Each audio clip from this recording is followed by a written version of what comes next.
TG Plus News edizione di Venezia, buonasera. Apriamo il nostro notiziario con la cronaca.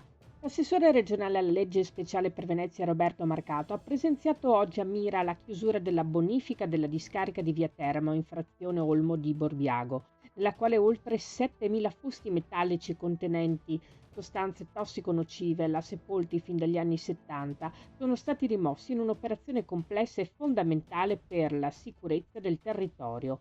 L'intervento è costato complessivamente 6 milioni di euro, un risultato storico che mette fine a una delle vicende ambientali più complesse per il territorio veneziano, afferma Marcato. Avremmo diritto al rifinanziamento della legge speciale per Venezia, inapplicata dal 2011. Qualcuno a Roma deve capire che il nostro è un territorio fragile che in passato è stato pesantemente contaminato dal punto di vista ambientale. Parliamo di economia.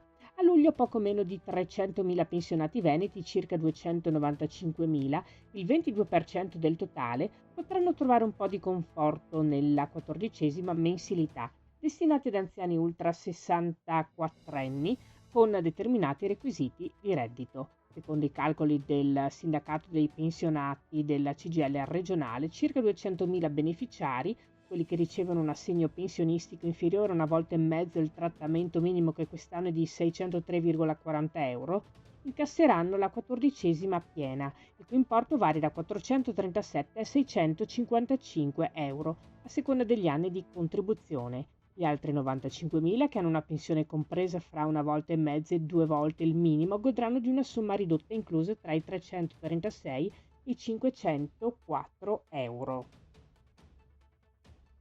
Il Servizio Osservatorio Aria dell'ARPAV, Agenzia regionale per la prevenzione e protezione ambientale del Veneto, comunica che giovedì 19 giugno è avvenuto il superamento nella provincia di Venezia della soglia di informazione di 180 microgrammi per metro cubo per l'ozono alle ore 15, definita dal decreto legislativo 155/2010 come il livello oltre il quale sussiste un rischio per la salute umana in caso di esposizione di breve durata per alcuni gruppi particolarmente sensibili della popolazione, ad esempio anziani, bambini, donne in gravidanza e persone affette da disturbi respiratori. Il valore massimo orario registrato alle ore 15 nella stazione Parco Bisuola, da considerare il riferimento per la valutazione dell'ozono per il territorio comunale, è stato di 194 microgrammi per metro cubo. Voltiamo decisamente pagina. Torna il cinema su 4 ruote nei quartieri in campo sotto casa e sotto le stelle. Da giugno a settembre in programma ci sono oltre 60 spettacoli tra Venezia e Isole e Mestre. Novità di quest'anno: 6 serate al Parco Albanese dal 25 al 30 luglio. Film per tutti i gusti, per sorridere e riflettere, coinvolgendo piccoli e grandi spettatori. Tutti gli spettacoli sono ad ingresso gratuito fino a esaurimento dei posti disponibili. Si raccomanda pertanto l'iscrizione al gruppo WhatsApp per ricevere il programma aggiornato e per ogni eventuale modifica al calendario e comunicazioni. Per iscriversi è sufficiente salvare il numero che vedete in sovraimpressione 342 76 11 875 nella propria rubrica dei contatti. Inviare un messaggio WhatsApp contenente nome e cognome più Cinemoving.